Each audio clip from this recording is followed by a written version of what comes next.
Kabintor, nandito ako ngayon sa Bulhoon, Cebu. So kung makikita natin dito yung mga lumang kumbinto at saka yung simbahan na yan, oh.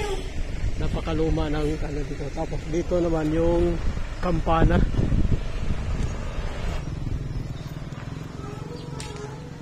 Tapos dito may playground.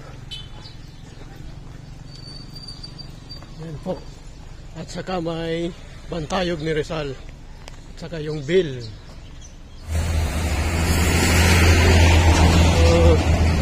Dito tayo. Ipasyal ko tayo dito ng saglitan lang.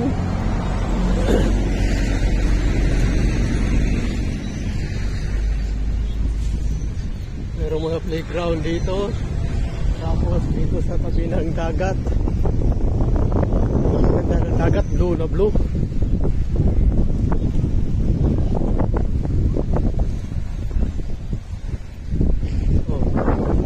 Ganda, ang linaw ng dagat mga kabintor, oh. Napakalinaw ng dagat mga kabintor. So doon, titingnan natin yon kung ano yon. Oh.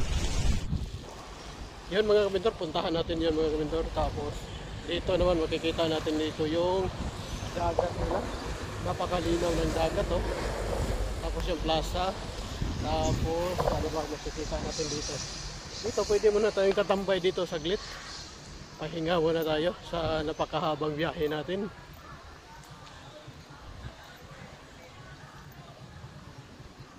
So, ganda ano mga kabintor. Ayan po, ang makikita natin dito.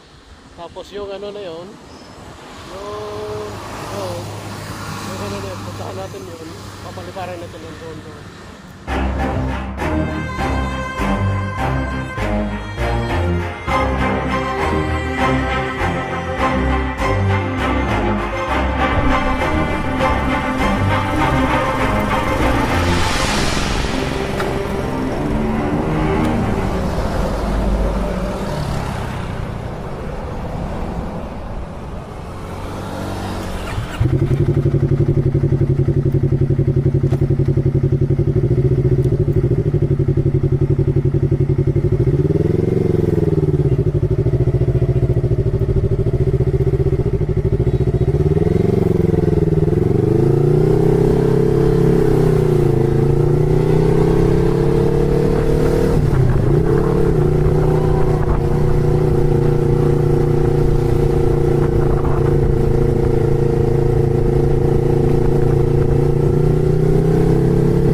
Okay mga kabintor, itong lugar na ito yung pinakasikat dito sa Bulhoon.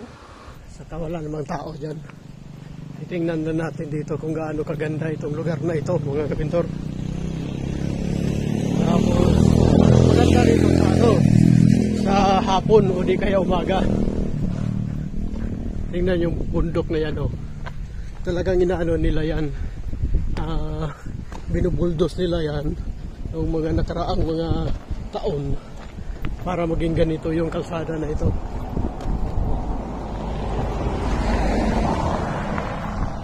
Bato yan.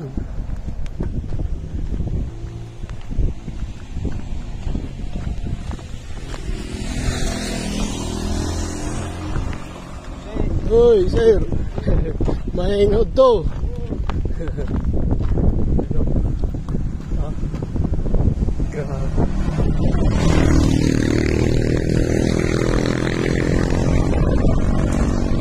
Talagang napakahado niya, no? Sus. At so yan mga kabintor.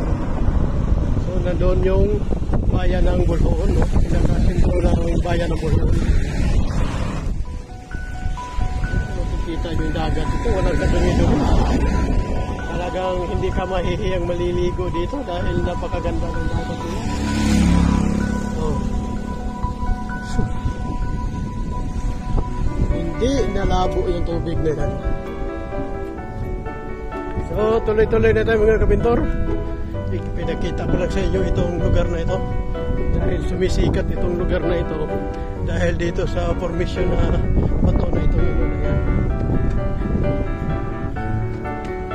Ganda, no?